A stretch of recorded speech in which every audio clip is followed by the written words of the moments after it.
രാജ്യസഭാ തെരഞ്ഞെടുപ്പ് വോട്ടെടുപ്പ് അവസാനിച്ചു. ഉത്തർപ്രദേശിൽ സമാജ്വാദി പാർട്ടി MLA മാർ BJPക്ക് വോട്ട് ചെയ്തു. വോട്ടെണ്ണൽ ആരംഭിച്ചു കഴിഞ്ഞിരിക്കുകയാണ്. നോബിൾ മാരിക്കാരനുണ്ട് വിവരങ്ങളുമായി.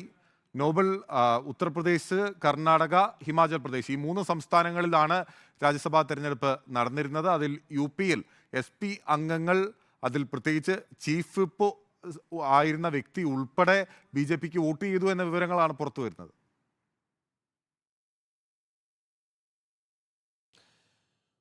ബിനിൽ, ലോക്സഭാ തെരഞ്ഞെടുപ്പിന് മുൻപേ നടക്കുന്ന ഈ രാജ്യസഭാ തെരഞ്ഞെടുപ്പിൽ പാർട്ടികൾക്ക് വലിയ രീതിയിൽ തന്നെ തിരിച്ചടികൾ ഉണ്ടായിട്ടുണ്ട്. പ്രത്യേകിച്ച് പ്രതിപക്ഷ പാർട്ടികളായ കോൺഗ്രസിനും അതോടൊപ്പം തന്നെ സമാജ്വാദി പാർട്ടിക്കും തിരിച്ചടികൾ ഉണ്ടായിട്ടുണ്ട് എന്നാണ് ഇപ്പോൾ മനസ്സിലാകുന്നത്. പ്രത്യേകിച്ച് ഉത്തർപ്രദേശിലും അതോടൊപ്പം തന്നെ കർണാടകയിലും അതോടൊപ്പം തന്നെ ഹിമാചൽ പ്രദേശിലുമാണ് രാജ്യസഭാ തെരഞ്ഞെടുപ്പ് ഇന്നിപ്പോൾ നടന്നിരിക്കുന്നത്. അതിൽ ഉത്തർപ്രദേശിൽ 10 സീറ്റുകളിലേക്കാണ് തെരഞ്ഞെടുപ്പ് ഉണ്ടായിരുന്നത്. ഇതിൽ 7 BJPക്കും 3 സമാജ്വാദി പാർട്ടിക്കുമാണ് സ്വാഭാവികമായും വിജയിക്കാനുള്ള സാഹചര്യം ഉള്ളത്.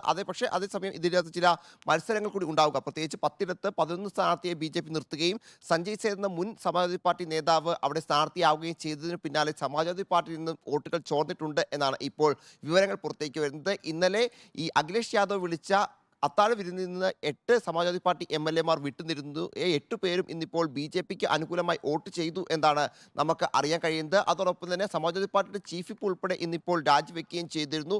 വോട്ട് ചെയ്ത പല MLA മാരും മുഖ്യമന്ത്രി യോഗി ആദിത്യനാഥുമായി പിന്നീട് കൂടിക്കാഴ്ച നടത്തി എന്ന വിവരങ്ങളും അവിടെ നിന്ന് പുറത്തേക്ക് വരുന്നുണ്ട്. എന്താണെങ്കിലും വലിയ അടിയൊഴുക്കുകൾ ഉണ്ടായിക്കഴിഞ്ഞാൽ നിലവിൽ ജയിക്കാവുന്ന 3 സീറ്റുകളിൽ നിന്ന് ഒരെണ്ണം കൂടി അവിടെ സമാജ്വാദി പാർട്ടിക്ക് നഷ്ടപ്പെടാനുള്ള സാധ്യതയുണ്ട്. 2 സീറ്റുകളിൽ മാത്രമായിരിക്കും വിജയിക്കാൻ കഴിയുക. നിലവിൽ ജയാ ബച്ചൻ അടക്കമുള്ളവരെയാണ് അവിടെ സമാജ്വാദി പാർട്ടി മത്സരിപ്പിച്ചിരിക്കുന്നത് എന്നും ഏറ്റവും പ്രധാനപ്പെട്ടതാണ്. മറ്റൊരു പ്രധാനപ്പെട്ട മത്സരം നടന്ന സ്ഥലം ഹിമാചൽ പ്രദേശാണ്. ഹിമാചൽ പ്രദേശിൽ 1 സീറ്റിലേക്കാണ് തെരഞ്ഞെടുപ്പ് നടന്നത്. നിലവിലത്തെ കോൺഗ്രസിന്റെ MLA മാരുടെ എണ്ണം വെച്ച് അവിടെ കോൺഗ്രസിന് അനായാസം വിജയിക്കാൻ കഴിയും എന്നാണ് വിലയിരുത്തപ്പെടുന്നത്. അതേസമയം BJP വ്യക്തമാക്കുന്നത് കോൺഗ്രസ് MLA മാർ അവിടെ തങ്ങൾക്ക് അനുകൂലമായി വോട്ട് ചെയ്തിട്ടുണ്ട് എന്നതാണ്.